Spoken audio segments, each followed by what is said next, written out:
तस्वीर बदल सकता हूँ। माननीय श्री स्वामी विवेकानंद जी का ये कथन अपने आप में युवाओं की शक्ति, ऊर्जा व महत्व को दर्शाता है। नमस्कार, आदरणीय निर्णायकगण, शिक्षकगण एवं मेरे प्रिय श्रोतागण। आज इस सभागार में हो रहे विषय मंथन में मैं भी आत्ममंथन से अपने विचार लेकर प्रस्तुत हूँ। सर्वप्रथम विषय भारतीय राजनीति में युवाओं की भूमिका को स्पष्ट करते हुए युवा शब्द को परिभाषित करना चाहते हैं। युवा वे जो वायु के वेग के समान परिवहित हैं। युवा वे जो अनीति से लड़ने का साहस रखते हो। युवा वे जो स्वयं दुर्गुणों से दूर रहते हो। युवा वे जो काल की चाल को बदल सकते हो। युवा वे जिनमें जोश के साथ साथ होश भी।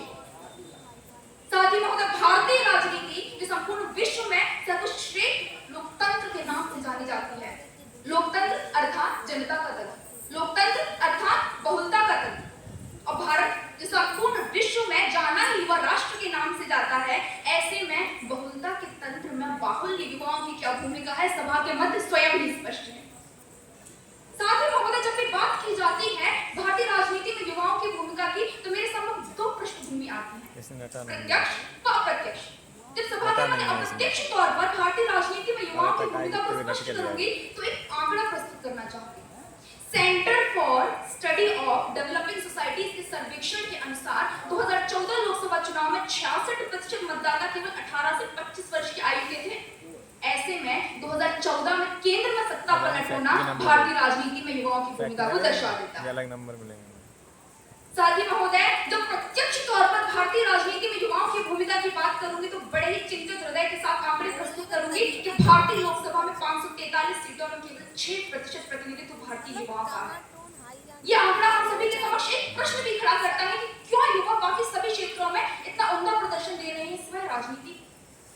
दो उत्तर प्राप्त करती है। पहला, भारतीय सामाजिक राजनीतिक नीति, अर्थात भारतीय समाज का किसी भी राजनेता की उम्र को उसकी काबिलियत का पैमाना समझना। दूसरा, किसी भी इच्छुक युवा का साधारण पृष्ठभूमि से होना राजनीति में न आ पाने का कारण समझना। किंतु महोदय, इतिहास हमें इसके भी अपवाद दे देता है। अपवाद बाबा साहेब भीमराव अंबेडकर के रूप में, अपवाद रानी लक्ष्मीबाई सुभाष चंद्र बोस के रूप में, अपवाद भगत सिंह राजगुरु सुखदेव के रूप में, अपवाद युवा दौर के अटल बिहारी वाजपेयी जी के रूप में। साथ ही महोदय, सभा के मध्य तो बड़ी प्रचलित पंक्तियां प्रस्तुत करना चाहूंगी कि जिस ओर जवानी चलती है उस ओर जमाना चलता है। और आज इस वर्तमान जमाने में यदि भारतीय अर्थव्यवस्था विश्व की 5वीं सबसे बड़ी अर्थव्यवस्था है, तो केवल युवा वर्ग का उसमें सबसे बड़ा योगदान मानती है।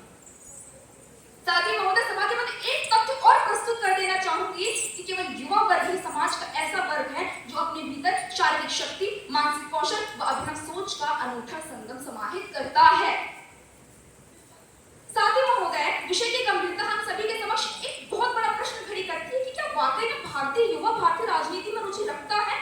3 उदाहरण के माध्यम से भारतीय राजनीति में भारतीय युवाओं की रुचि को प्रस्तुत करना चाहूंगी। उदाहरण क्रमांक 1, ज्यादातर गैर सरकारी संगठन अर्थात एनजीओ में स्वयंसेवक युवा हैं। उदाहरण क्रमांक 2, ज्यादातर राजनीतिक रैलियों में बहुत बड़ा हिस्सा केवल युवाओं का होता है। उदाहरण क्रमांक 3, ज्यादातर प्रशासनिक सेवाओं में चयनित होने वाले प्रशासनिक और पुलिस अधिकारियों में बहुलता युवाओं की ही होती है। मानती हूं 3 उदाहरणों से यह तो साबित होता है कि भारतीय युवा शासन, समाज सेवा व भारतीय राजनीति में रुचि रखता है। सरकार का भी पूर्ण सहयोग दिखाई देता है इस राह पर। सहयोग उच्च शिक्षा में राजनीतिक छात्र दलों की मौजूदगी के माध्यम से, सहयोग राष्ट्रीय युवा नीति के माध्यम से, सहयोग प्रत्येक वर्ष राष्ट्रीय युवा सांसद जैसे कार्यक्रमों के आयोजन के माध्यम से। साथ ही महोदय, भारतीय राजनीति की खूबसूरती तो यह है कि आप किसी डिग्री के मोहताज नहीं रहते। यदि आप एक डॉक्टर हैं तो भी आप राजनेता बन सकते हैं, यदि आप इंजीनियर हैं तो भी राजनेता बन सकते हैं, यदि आप चाय वाले हैं तो भी आप राजनेता बन सकते हैं।